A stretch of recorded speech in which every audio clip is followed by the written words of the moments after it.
মাত্র 24 বছর বয়সী গ্রীষ্মাকে ফাঁসির সাজা দিল আদালত। আজ ভ্যালেন্টাইন্স ডে।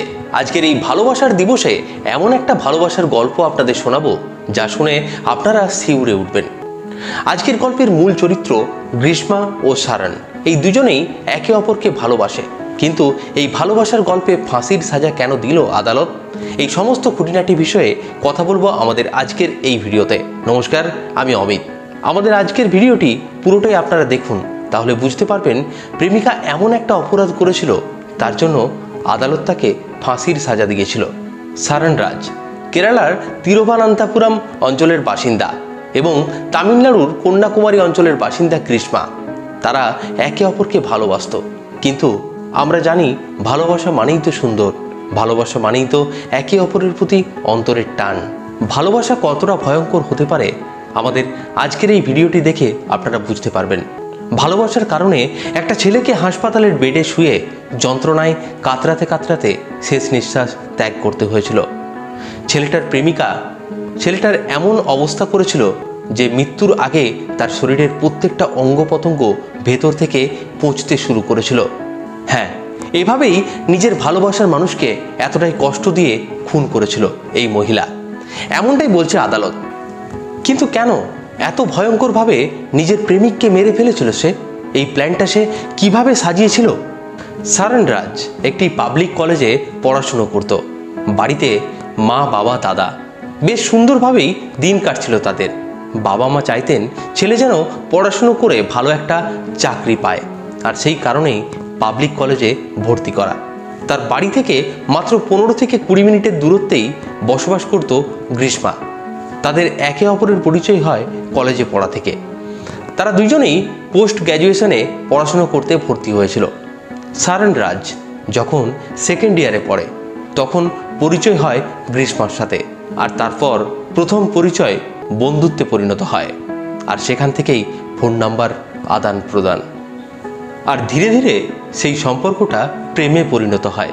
ঘুরতে যাওয়া থেকে শুরু করে রাতে ফোনে কথা বলা সবটাই শুরু হয়েছিল তাদের মধ্যে। ছেলেটি মেয়েটিকে মন প্রাণ দিয়ে ভালোবাসত, এক মুহূর্ত চোখের আড়াল হতে দিত না। কিন্তু যেখানে ছেলেটি এতটাই ভালোবাসে মেয়েটিকে, মেয়েটি কি আদেও ভালোবাসে ছেলেটিকে? সারান একবারও বুঝতে পারেনি যে গ্রীষ্মা তাকে ততটা ভালোবাসে না যতটা সে গ্রীষ্মাকে ভালোবাসে। ভালোবাসা যত পুরনো হয়, ধীরে ধীরে গ্রীষ্মা এই সম্পর্কে বোরিং ফিল করতে শুরু করে। সে তার বাড়িতে জানিয়ে দেয় ভালো ধনী পরিবারের ছেলে দেখার জন্য, কারণ তার মনে হয় সারান তার কাছে মধ্যবিত্ত ফ্যামিলির ছেলে, আর তাই ছেলেটির কাছ থেকে সে ধীরে ধীরে সরে যেতে চায়। তার কথা মতো তার বাড়ির লোক ছেলে দেখা শুরু করে। কিছুদিনের মধ্যেই একটা ইন্ডিয়ান আর্মিতে চাকরি করা একটা ছেলে খুঁজে পায়। এবার সেই ছেলেটার সাথে গ্রীষ্মা ফোনে কথা বলতে শুরু করে, আর টাকার কাছে বারে বারে ভালোবাসা হেরে যাওয়ার গল্প তো আমরা শুনেইছি। ধীরে ধীরে মেয়েটি আর্মি ছেলেটিকে ভালোবাসতে শুরু করে। এবার তাদের বিয়ের কথাও পাকা হয়ে যায়। আর্মি ছেলেটির দেশে গিয়ে এনগেজমেন্টও হয়ে যায়। কিন্তু এই সমস্ত কিছু কোনোভাবেই টের পায় না সারান, আর এরপর থেকেই বারে বারে সে সারানকে বলতে থাকে, আমার বাড়ির লোক তোমাকে মানতে চাইছে না। কিন্তু এই সমস্ত কথা শোনার পরেও কিছুতেই তাকে ছেড়ে যেতে চায় না সারান। আর তখনই গ্রীষ্মা চিন্তা করে পথের কাঁটা সরিয়ে ফেলার। মেয়েটি চিন্তা করেছিল যদি তাকে মেরে ফেলা যায় তাহলেই সে সুখে শান্তিতে থাকতে পারবে, কারণ সারানের কাছে তার অনেক ছবি ও ভিডিও আছে। কিন্তু এটা সম্পূর্ণ ভুল ধারণা ছিল মেয়েটির, কারণ ছেলেটি মোটেও খারাপ ছিল না। তবে এই রকম সময়ে এসে গ্রীষ্মা ইন্টারনেট থেকে সার্চ করতে শুরু করে কিভাবে একটা ছেলেকে মেরে ফেলা যায়। এভাবেই প্রত্যেক দিন নতুন নতুন আইডিয়া খোঁজার চেষ্টা করতো সে। তবে সে সেখান থেকে একটা আইডিয়া পায় প্যারাসিটামলের ওভারডোজের মাধ্যমে তাকে মেরে ফেলার, আর তারপর একটি সফট ড্রিঙ্কের মধ্যে অনেকগুলি প্যারাসিটামল মিশিয়ে তাকে খাওয়ানোর চেষ্টা করে। কিন্তু তারপরেও সে বেঁচে যায়। সে আবারও একটা মেডিসিন ফলের জুসের সঙ্গে মিশিয়ে খাওয়ানোর চেষ্টা করে, কিন্তু সেবারেও সে বেঁচে যায়। কোনোভাবেই সারান বুঝতে পারে না তাকে মেরে ফেলার চেষ্টা করা হচ্ছে।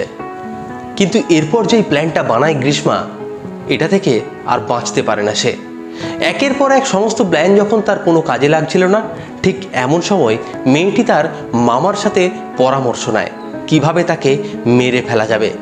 2022 সালে 14ই অক্টোবর সেদিন গ্রীষ্মা সারনকে জানায় তার বাড়িতে কেউ থাকবে না, আর সেই সময় সারনকে তার খুব কাছে পেতে ইচ্ছে করছে।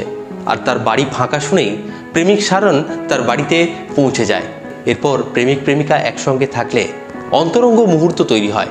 তখন গ্রীষ্মা সারনকে বলে, আমার কাছে একটা ঔষধ আছে, যা খেয়ে তুমি আমাকে আদর করলে অনেকটা বেশি সময় তুমি আমাকে আদর করতে পারবে। আর এই কথা শুনে সারন ওষুধটা খেয়ে ফেলে। আর তারপর কিছু সময় পর সারন বাড়ি চলে যায়। বাড়ি আসার পর থেকেই শরীরের মধ্যে প্রচণ্ড জ্বালা অনুভব করতে শুরু করে সারন। অবশেষে হাসপাতালে ভর্তি করতে হয়। তবে ডাক্তাররা কিছুতেই বুঝতে পারছিলেন না তাকে কি খাওয়ানো হয়েছে। এবার ধীরে ধীরে 2-3 দিন পেরিয়ে যায়, কিন্তু কোনোভাবেই তার প্রেমিকার প্রতি কোনো অভিযোগ সে করে না। তাই পুলিশ তাকে জিজ্ঞাসাবাদও করতে পারে না। এবার ধীরে ধীরে সারন মৃত্যুর দিকে এগিয়ে যাচ্ছিল।